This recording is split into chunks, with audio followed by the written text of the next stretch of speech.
Le fromage de soja s'impose au fil du temps dans les assiettes béninoises. Alternative prisée à la viande et au poisson, il séduit par sa polyvalence et son goût unique. Avec du piment vert ou rouge, comme tu veux, tu prends, tu es satisfait. De 100 francs jusqu'à 200, 300, la sauce est bien bondée et vraiment les enfants sont tellement dans la joie. À la maison, on est bon et on mange. Quand tu manges, tu te sens bien quoi.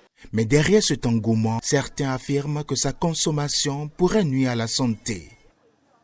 Le fromage soja n'est pas en lui-même un problème, ne constitue pas en lui-même un problème pour la santé des populations.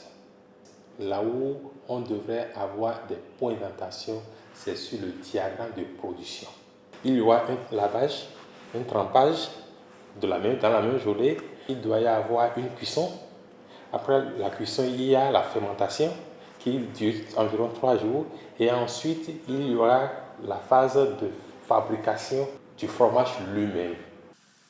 La transformation du soja exige un temps de fermentation capable d'éliminer les facteurs antinutritionnels.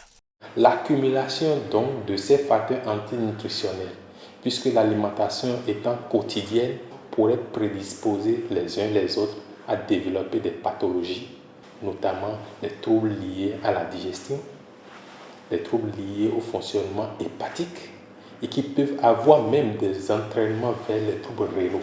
Ce qui est cancérigène, ce sont les pesticides mal utilisés qui laissent des résidus dans ces produits et ces résidus se retrouvent dans nos assiettes après. Je pense qu'on peut rassurer les gens en disant que la consommation de soja et de fromage de soja ne pose pas un problème de santé publique aujourd'hui. Le risque d'affection lié à une mauvaise préparation du fromage de soja. Faut-il s'alarmer ou garder une prudente réserve?